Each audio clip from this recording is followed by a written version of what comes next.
Hey there, and welcome to this video. Today's flight is a short hop over to Montreal, but I'll be doing it on one of Air Canada's Boeing 777-200LRs in their business class cabin. These aircraft are commonly used by Air Canada on their long-haul routes from Vancouver to Sydney, Australia, or Toronto to Hong Kong or Frankfurt, but they occasionally appear on domestic routes like Toronto to Montreal, which I managed to snag today and I'm looking forward to giving it a try. Arriving at Pearson Airport Terminal 1 at 2:15 p.m., our scheduled departure time is 4 p.m. with boarding due to commence at 3:15, so I've got about an hour to check in, drop off my baggage, clear security, and visit the lounge.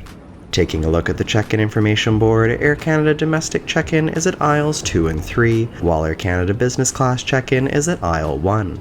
The check-in at aisle 1 is open to travelers flying in business class, signature class, premium economy, premium rouge, or on a latitude economy fare, or to those who have Aeroplan 50K status and higher.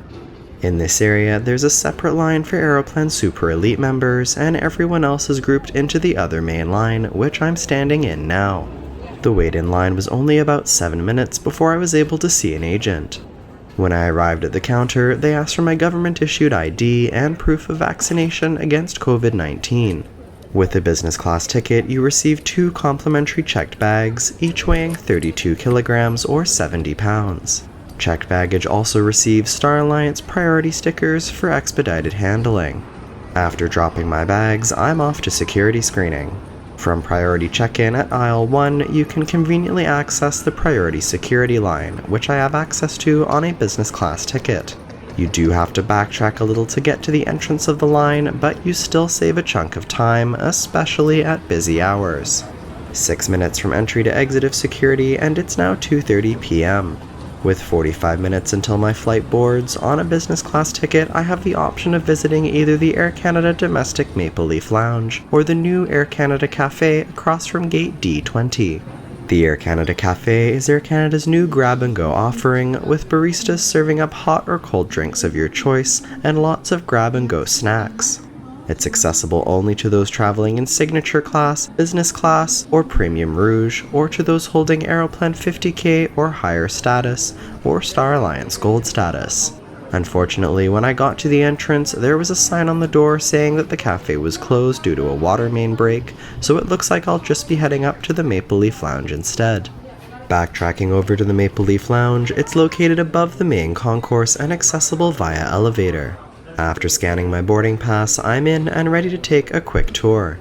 This lounge is open to Air Canada Elite status members with 35K status or higher, along with Star Alliance Gold members and those traveling in Signature, Business, or Premium Rouge. As for the lounge itself, it's quite large with lots of different seating spaces.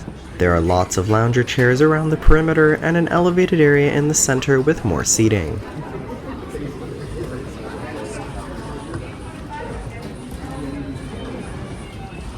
Towards the interior of the lounge, there are restrooms on the back wall, and further past that we have the bar area and self-service food counter.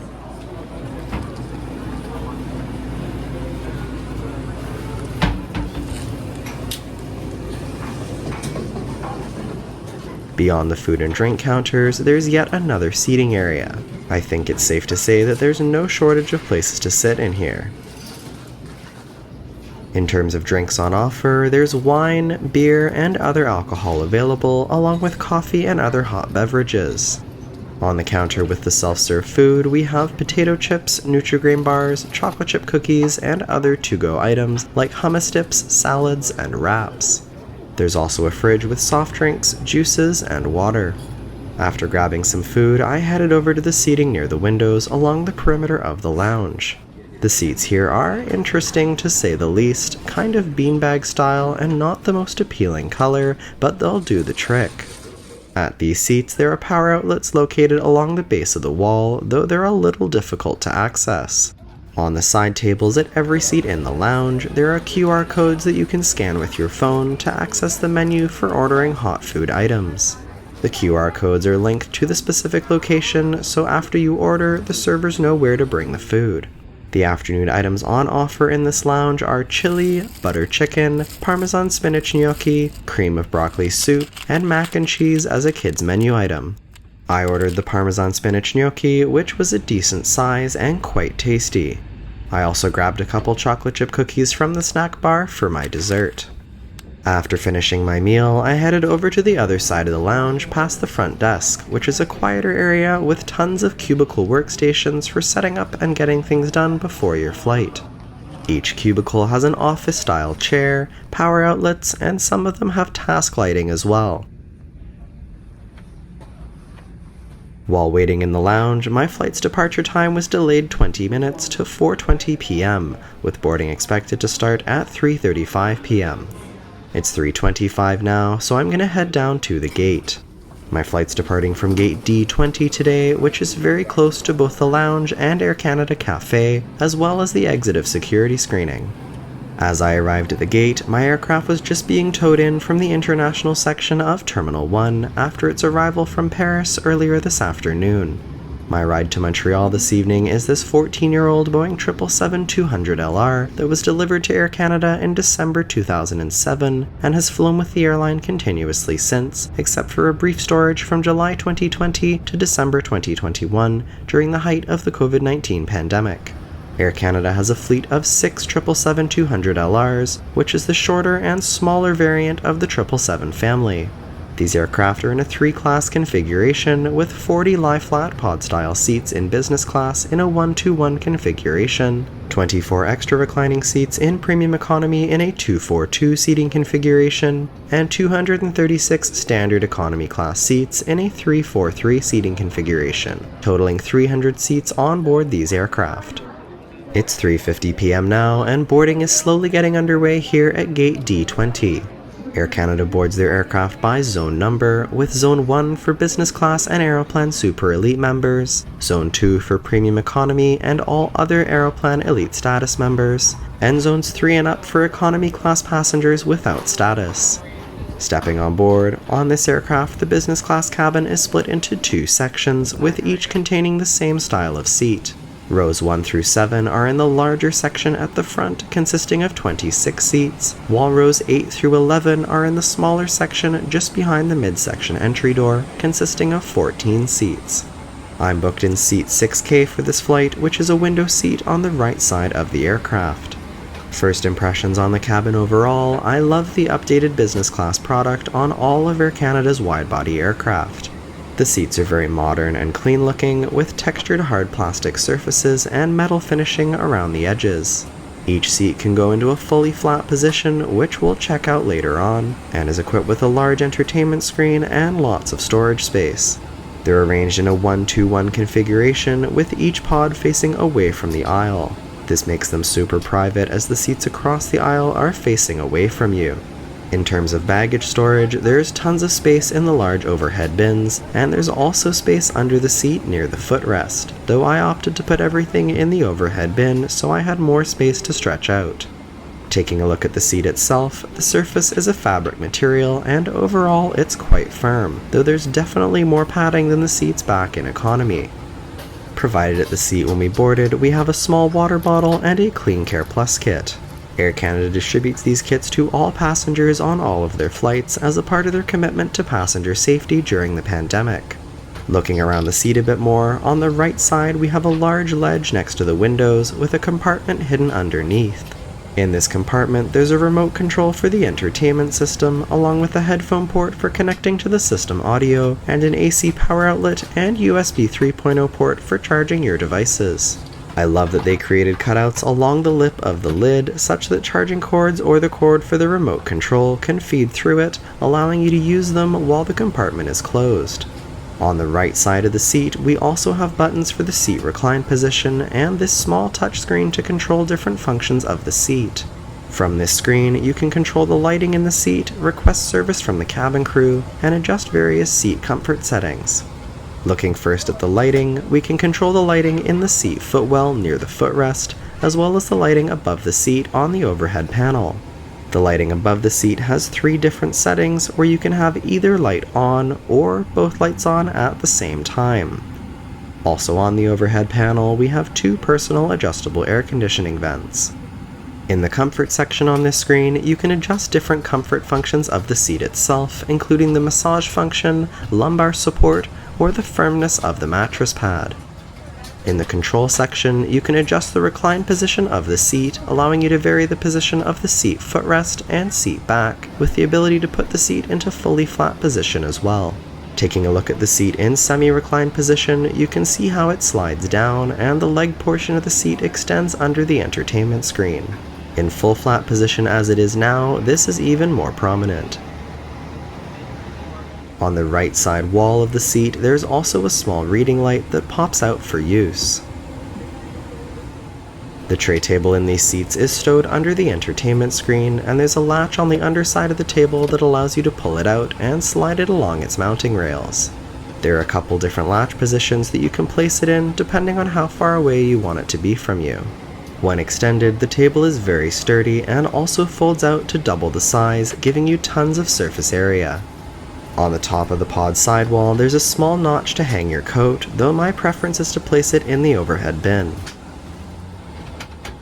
On the left side of the seat, there's a leather padded armrest that rises upwards at the push of a button, but is supposed to be stowed during takeoff and landing. Tucked on the outside edge of the seat under this armrest is a small cubby for storing things, but once again, not during takeoff or landing. This storage spot is also very exposed to the aisle, so I can't imagine using it for anything other than garbage. Looking at the space underneath the entertainment screen and tray table where your legs go, on the right side there's a two-tiered pocket with the provided reading materials stored in one tier and space for a laptop perhaps in the other tier. Taking a look at what's provided, we have the safety information card for the Boeing 777-200LR, along with a couple air sickness bags. Further under the seat, there's an ottoman to rest your feet on when the seat is in lie-flat position, because I'm certainly not able to reach it when the seat is upright. You're also able to stow items under it, but not on top of it for takeoff or landing.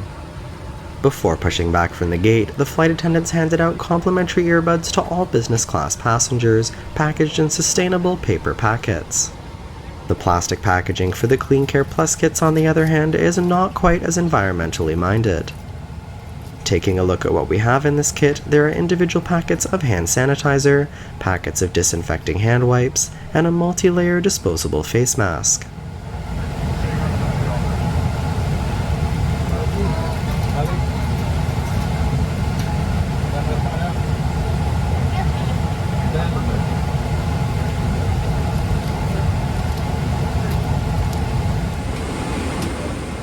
That pretty much concludes the seat tour, so now let's take a look at the view out the window from this seat.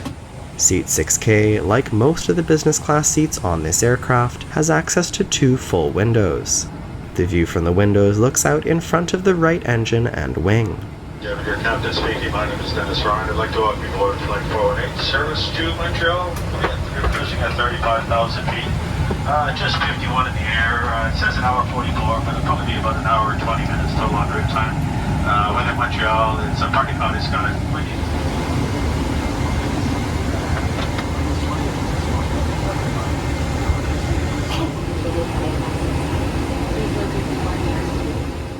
With the boarding doors closed and the safety demonstration underway, we're now pushing back from the gate, about 45 minutes behind schedule.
After lifting off from Pearson Airport's runway 33 right at 5 p.m, we're now climbing away and turning east towards Montreal. I get some great views through the two big windows at this seat, and there are standard pull-down window shades to block out light as well. About 10 minutes after departure, the cabin crew began the complimentary in-flight service. In the afternoon on this short route between Toronto and Montreal, they typically serve a cold snack. Today's offering is a fruit and cheese plate with a selection of 3 different cheeses, a fruit compote, water crackers, and some fresh fruit. The tray is served with a cloth napkin and silverware as well.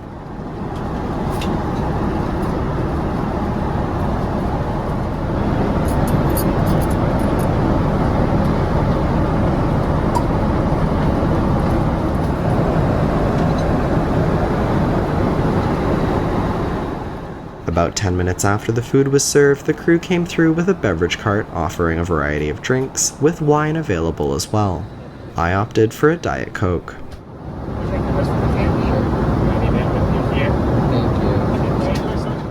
Taking a look at the entertainment system next, we'll start by popping out the remote. The remote is touchscreen controlled, with buttons on the left and right side of the screen to toggle different functions like the system volume, overhead seat lighting, and the attendant call button, along with navigation buttons. The remote screen is essentially a miniature version of the larger entertainment screen.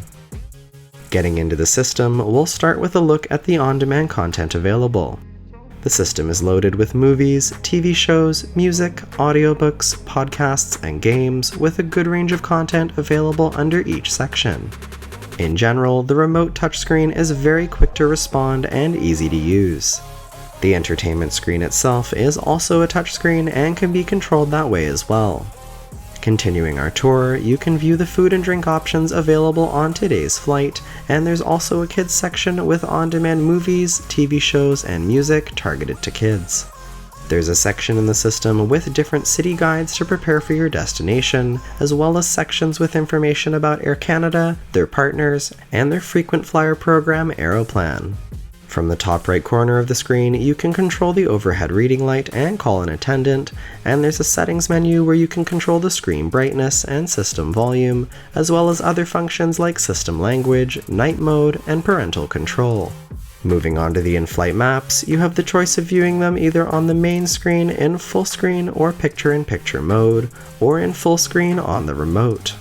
Once in the maps, there are tons of different viewing options and flight information available.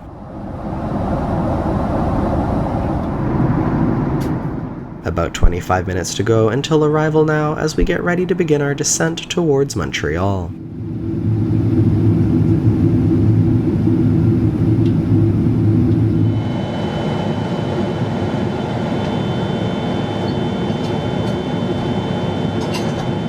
Ladies and gentlemen, you'll be cleared for landing now on our final approach. Ensure your seatbelts are fastened.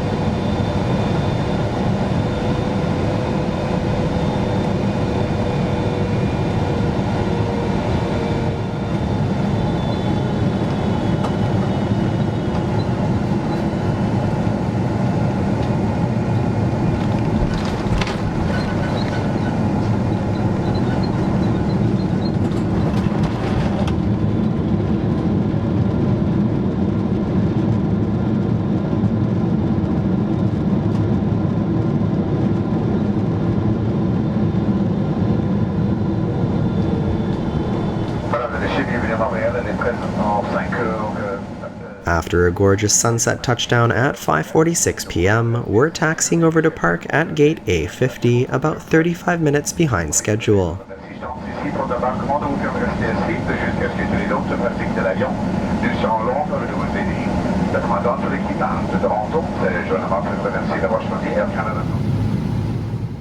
Thanks for joining me for this trip in the business class pods on Air Canada's Boeing 777-200LR. These lie-flat pod seats offer top-of-the-line comfort and amenities while also being very private and spacious. Though I wish I was flying them on a longer route like those Toronto to Hong Kong and Vancouver to Sydney routes, it's still fun to see on the short Toronto-Montreal hop. Plus, with complimentary lounge access, priority services like dedicated check-in, fast-pass security, and early boarding, and drinks and food on the plane, it's a far more enjoyable experience than being packed into economy class.